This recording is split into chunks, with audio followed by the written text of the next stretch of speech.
Class 6 Bihar board science की पुस्तक है जिज्ञासा, जिसमें चैप्टर नंबर 11 है प्रकृति की अमूल्य संपदा। जिसमें कौन से शामिल है? नदियाँ, पहाड़, पेड़ पौधे, जीव जंतु। ये सारे क्या है? प्रकृति की अमूल्य संपदा में आते हैं। तो आइए हम इस चैप्टर के सारे प्रश्नों को हल करते हैं। ये प्रश्न क्रमांक पहला है, आइए और अधिक सीखें। यहाँ पे देख पा रहे हैं चित्र 11.9 में प्राकृतिक संसाधनों से संबंधित वस्तुओं को दर्शाया गया है यहाँ पे, ठीक है। और ये इनके अव्यवस्थित नाम हैं और ये क्या है? प्राकृतिक संसाधन है। तो हमें इनके मिलान कर लेने हैं, ठीक। और मिलान करने के बाद एक अन्य तालिका भी बनाना है और इन संसाधनों के नाम हमें लिखना है, ये नवीकरणीय है कि अनवीकरणीय है। समझ में आ गया? तो सबसे पहले हम इसका मिलान कर लेते हैं। देखिए ये क्या है? नल से पानी निकल रहा है यानी जल है। तो यहाँ पे देखिए ये क्या है? लज, यानी उल्टे आप जब पढ़ेंगे, देखिए ये उल्टा लिखा गया है, आपको ऐसे पढ़ना है, ठीक। लज है यानी जल है, ये पहले का हो जाएगा आखिरी, जल। ये क्या है? ये पवन चक्की है, देखिए पवना, उल्टे इस तरीके से पढ़ना है। ये हो गया आपका पवन, ये मिलान हो गया। ये क्या है? वन है, वन अव्यवस्थित तरीके से लिखा गया है तो ये वन हो गया। ये क्या है? चट्टान है, देखिए चटाना, ये क्या हो गया? पहले का, ये पहला हो गया आखिरी का। तो हमने तो इसको मिलान कर लिया। अब ये बताना है ये जो प्राकृतिक संसाधन दिए गए हैं ये नवीकरणीय है कि अनवीकरणीय है। तो हम इसका ऐसे मिला लेंगे। देखिए जल जो है ये नवीकरणीय संसाधन है, ठीक है। पवन जो है नवीकरणीय संसाधन है, ये बनते रहता है। वन भी क्या है? नवीकरणीय संसाधन। लेकिन चट्टान अनवीकरणीय संसाधन है, क्योंकि चट्टान और मिट्टी बनने में हजारों लाखों वर्ष लग जाते हैं, ठीक है। इसलिए क्या है? अनवीकरणीय संसाधन इसको माना जाता है, चट्टान को। तो हमने ये मिलान भी कर लिया और ये तालिका भी बना ली। देखिए इसके बाद है दूसरा, बताइए कि निम्नलिखित कथन सत्य है या असत्य है। सही और गलत का चयन करना है। अगर गलत है, अगर असत्य है तो उसे सही करके पुनः लिखना है। देखिए पहला स्टेटमेंट क्या है? प्रकृति में मानव की आवश्यकताओं की पूर्ति के लिए पर्याप्त संसाधन है। बिल्कुल सही बात है, आवश्यकताओं की पूर्ति के लिए संसाधन है, लेकिन मनुष्य के लालच के पूर्ति के लिए संसाधन नहीं है।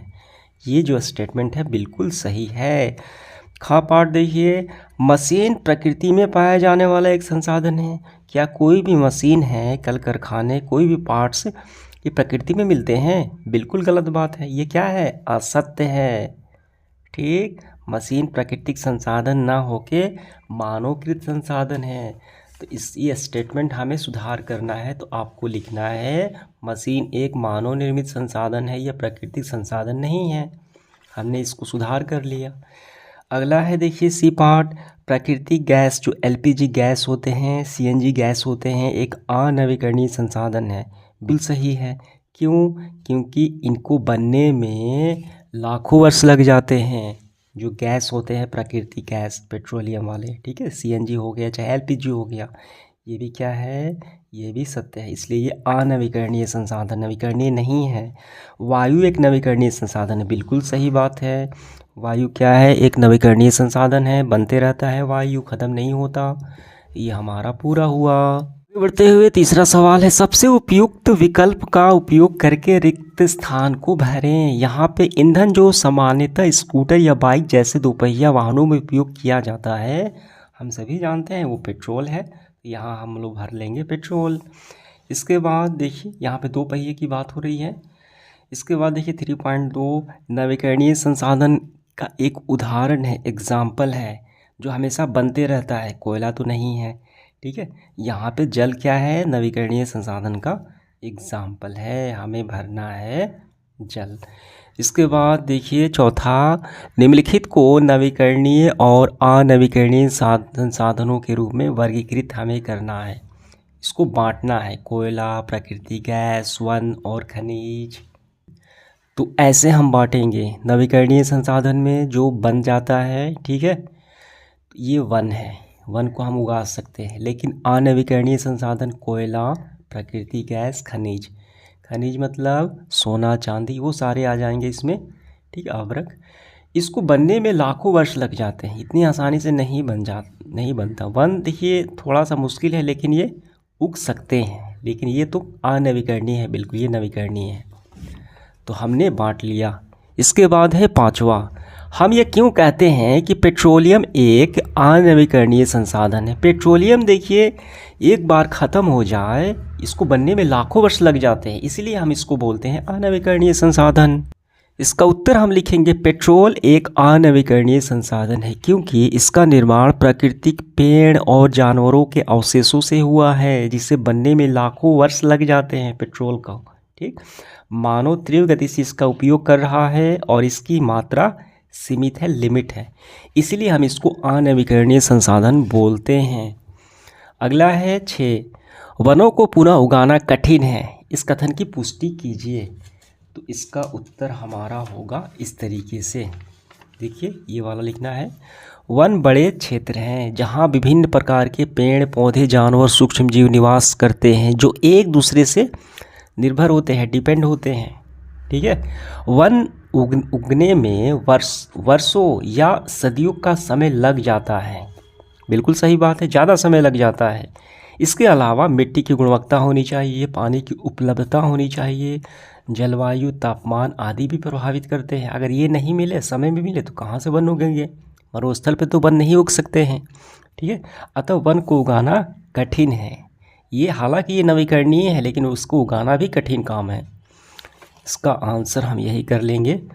7 नंबर है 5 दैनिक गतिविधियों, दैनिक एक्टिविटीज़ की सूची बनाना है, जहां आप प्राकृतिक संसाधनों का प्रयोग करते हैं, उनका उपयोग कम करने की विधियां भी बताना है। पहले तो हमें सूची बनाना है प्राकृतिक संसाधनों का, जो हम डेली लाइफ में प्रयोग में लाते हैं, और इसका उपयोग हम कैसे कम करें, ये भी तरीका बताना है। देखिए गौर कीजिए, यहाँ पे दैनिक गतिविधियाँ, उपयोग किए गए प्राकृतिक संसाधन, उपयोग को कम करने के तरीके यहाँ पे है। देखिए दैनिक गतिविधि क्या करते हैं हम, नहाना, पीना, बर्तन धोना, इसका हम प्रयोग करते हैं जल। इसको कम कैसे करें, उपयोग ना होने पर नल बंद कर दें, पुनः चक्रण करें, जो जल हम प्रयोग में ला चुके हैं उसको पुनः उपयोग करने के तरीके ढूंढें, संचयन करें यानी उसको बचाएं, स्टोर करें। दूसरा है वाहन चलाना, पेट्रोल और डीजल का प्रयोग करते हैं, निजी वाहन के बजाय सार्वजनिक वाहन का प्रयोग करें, साइकिल या ई रिक्शा, ई वाहन का भी प्रयोग कर सकते हैं। ठीक है, जिसमें पेट्रोल ना लगे। खाना बनाना, एलपीजी लकड़ी का प्रयोग, प्रेशर कुकर का प्रयोग करें ताकि कम लगे ईंधन। ठीक है, लौ नियंत्रण रखें। इसके बाद कागज़, ये कहाँ से प्राप्त होता है, पेड़ों से। कागज़ का पुनः उपयोग किया जा सकता है। इलेक्ट्रॉनिक उपयोग का उपकरण का उपयोग करें जहां कागज़ का प्रयोग ना हो। बिजली, कोयला और जल विद्युत से ये आता है। उपयोग ना होने पर स्विच ऑफ कर दें, अनावश्यक उपकरण ना लगाएं। ठीक है, जहां उपयोग है वहीं उसको बल्ब या पंखे को जलाएं। तो ये तरीके हो गए 5। ठीक, तो इस तरीके से हमने ये तालिका तैयार कर ली। आगे बढ़ते हुए देखिए सवाल है हमारा 8वां, 4 गतिविधियों की सूची बनाएं जो वायु की उपस्थिति में संभव है। कौन सी गतिविधियां हैं, इसका उत्तर लिखेंगे। वायु की उपस्थिति में होने वाली गतिविधियां, सांस लेना, हम सांस वायु में ही लेते हैं। पंछी विमान का उड़ना, प्रकाश संश्लेषण भी होता है। ठीक है, कार्बन डाइऑक्साइड चाहिए पेड़ पौधों को और ऑक्सीजन भी चाहिए। देखिए प्लांट को ऑक्सीजन चाहिए। ठीक है, दहन यानी जलने के लिए भी चाहिए। ध्वनि का संचरण, अगर वायु ही नहीं रहेगी तो ध्वनि हम न सुन पाएंगे, न एक स्थान से दूसरे स्थान ध्वनि संचरण कर सकती है। ठीक है, निवार में नहीं कर सकती। ये सारे एक्टिविटीज़ हो गए। अगला सवाल है 9 नंबर, आप अपने घर के आसपास को हरित आवरण से समृद्ध यानी हरा भरा बनाने में और अधिक बनाने में किस प्रकार योगदान देंगे। ऐसे कार्यों की हमें सूची तैयार करनी है। इसका उत्तर हम ऐसे लिखेंगे, हम अपने आसपास हरित आवरण बनाने के लिए निम्न तरीकों से योगदान देंगे। पहला, हम अपने आसपास पेड़ लगाएंगे। दूसरा, पेड़ पौधों को काटने से बचाएंगे। तीसरा, प्लास्टिक का इस्तेमाल नहीं करेंगे। ठीक है, इसके बाद देखिए अगला सवाल है 10 नंबर, दिए गए चित्र में हम देखते हैं कि भोजन बनाया जा रहा है यहाँ पे सौर कुकर की मदद से। ये सौर कुकर उपकरण है, यहाँ पे प्रेशर कुकर यहाँ पे रख दिया गया है। पूरी लाइट जो है, ठीक है, सूर्य के यहाँ पे फोकस हो रहा है। तो इसमें पहला सवाल है, भोजन बनाने के लिए किस प्रकार की ऊर्जा का उपयोग हो रहा है? सौर ऊर्जा का हो रहा है। ख पाठ में भोजन बनाने के लिए इस प्रकार की ऊर्जा के उपयोग का एक लाभ और एक हानि बता रहा है। लाभ बताना है कि ये एक स्वच्छ ईंधन है, बिना लागत के हम आसानी से प्राप्त कर लेते हैं। एक हानि हो गई कि बादल वाले मौसम में हम इसका प्रयोग नहीं कर सकते हैं। ठीक है, तो इस तरीके से दोनों का आंसर करना है। पहले में क्या लिखना है, भोजन बनाने के लिए किस प्रकार की ऊर्जा का उपयोग हो रहा है, तो हम लिखेंगे यहाँ भोजन बनाने के लिए सौर ऊर्जा का उपयोग हो रहा है। क पाठ में। ख पाठ में लाभ और हानि। लाभ है प्राप्त ऊर्जा स्वच्छ है, नवीकरणीय है, बन रहा है लगातार। हानि है सौर ऊर्जा, सौर पैनल का उपयोग महंगा होता है खरीदना, और बरसात और बादल वाले दिन में ये उपयोग नहीं कर पाएंगे हम, ये इसकी हानि हो गई। अगला सवाल हमारा 11 है, बड़े पैमाने पर पेड़ों को काटने से मृदा की गुणवत्ता पर प्रभाव पड़ता है। जो मिट्टी की ऊपरी परत होती है उसकी गुणवत्ता पर प्रभाव पड़ता है। आपके अनुसार ऐसा क्यों होता है? देखिए इसका उत्तर हम ऐसे लिखेंगे। देखिए, बड़े पैमाने पर पेड़ों के काटने पर मृदा की ऊपरी परत पर असर पड़ता है जो उपजाऊ होती है। तेज़ हवा बारिश से यह परत बहा ले जाती है। ठीक है, तो पेड़ काटने पर यह इसका परिणाम होता है, मृदा अपरदन हो जाता है, इसकी ऊपरी परत बह जाती है। ठीक है, अगला सवाल है 12, दो मानवीय गतिविधियां बताइए, एक्टिविटीज़ जो मानव द्वारा संपादित होती है जिसमें वायु प्रदूषण होती है। ठीक है, जिससे वायु प्रदूषण होता है, ऐसे कार्य सुझाएं वायु प्रदूषण को कम करने में सहायक हो। तो इसका उत्तर हम लिखेंगे, देखिए 12 का, वायु प्रदूषण की गतिविधियां जो मानव द्वारा की जाती है, वाहन से निकलने वाले जहरीले धुएं, पराली कचरा कल कारखानों के धुएं। और कैसे कम करेंगे, वाहन का उपयोग कम कर देंगे हम। ठीक है, पराली कचरा ना में जलाएंगे। तो ये इसका उपाय भी हो गया और ये इसका आंसर हो गया पूरा। इसके बाद है 13, एक परिवार सौर पैनल बिजली उत्पादन के लिए, गैस स्टोव खाना बनाने के लिए, ठीक है, बिजली के लिए क्या करता है, सौर पैनल लेता है, खाना बनाने के लिए गैस स्टोव लेता है।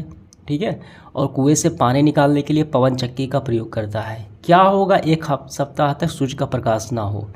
सूर्य का प्रकाश कहाँ लगता है, सौर पैनल के लिए, बिजली नहीं बनेगी, लेकिन गैस स्टोव से खाना तो बनेगा, पवन चक्की से कुएं का पानी तो निकल पाएगा, क्योंकि पवन चक्की पवन से चलती है, गैस स्टोव तो गैस से जलती है। ठीक है, इसमें दोनों में सूर्य की लाइट की आवश्यकता नहीं पड़ेगी, लेकिन बिजली के लिए सूर्य की लाइट की आवश्यकता पड़ेगी। इसका उत्तर हम क्या करेंगे, इसका उत्तर हम ऐसे लिखेंगे, अगर एक सप्ताह सूर्य का प्रकाश नहीं होने पर सौर पैनल से बिजली उत्पन्न नहीं होगा, लेकिन पवन चक्की और कुएं, ठीक है, पवन चक्की और कुएं एवं गैस स्टोव काम करेंगे, उस पर कोई प्रभाव नहीं पड़ेगा। ठीक, इसका उत्तर हो गया हमारा। अगला सवाल है 14 नंबर, निम्नलिखित शब्दों का उपयोग कर रिक्त स्थानों की पूर्ति करें, हमें इनमें से ही भरना है। ये जो खाली बॉक्सेस दिखाई दे रहे हैं, हमें इनमें से ही इसको भर लेना है। देखिए यहाँ पे प्राकृतिक संसाधन कितने होते हैं, एक नवीकरणीय, दूसरा अनवीकरणीय। तो यहाँ पे हम क्या भरेंगे, यहाँ पे हम भर लेंगे अनवीकरणीय। बात समझ में आ गई, यहाँ पे हमारा होगा अनवीकरणीय। ठीक है, अनवीकरणीय हो जाएगा। अब अनवीकरणीय संसाधन देखिए जीवाश्म आ जाते हैं। ठीक है, ऐसे हम भर लेंगे, देखिए ध्यान से, अनवीकरणीय में जीवाश्म हो गया, यहाँ पे हम भर लेंगे जीवाश्म ईंधन। ठीक है, जीवाश्म ईंधन आपको भर लेना है। जीवाश्म ईंधन में 3 प्रकार के, पेट्रोलियम यहाँ पे होगा, ठीक, यहाँ पे प्राकृतिक गैस पहले से, यहाँ पे कोयला, हम ये पूरा हुआ। नवीकरणीय जो बनते रहते हैं, वन यहाँ पे हो जाएगा, देखिए वन है, दूसरे में वायु, तीसरे में जल। इस तरीके से हमने ये बॉक्सेस भर लिए। इसके बाद है 15 नंबर, उद्योग और आवास की आवश्यकता को पूरा करने के लिए पेड़ों की मांग बढ़ रही है, इसलिए लगातार पेड़ काटे जा रहे हैं, क्या ये उचित है? चर्चा कीजिए, एक संक्षिप्त रिपोर्ट तैयार कीजिए। बिल्कुल उचित नहीं है, पेड़ काटना उचित नहीं है किसी भी तरह से। तो यहाँ पे मैं लगा देता हूँ स्क्रीनशॉट, पूरा आपको लिख लेने हैं। 16 नंबर है, आपके विद्यालय में पानी के उपयोग को कम करने के लिए एक योजना बनाइए, साकार करने के लिए आप क्या कदम उठाएंगे और इसे पर्यावरण पर कैसे सहायता मिलेगी? तो इसका भी मैं यहाँ पे लगा देता हूँ, योजना कैसे आप बनाएंगे आपको लिख लेने हैं। तो समाप्त होता है सेशन हमारा, धन्यवाद।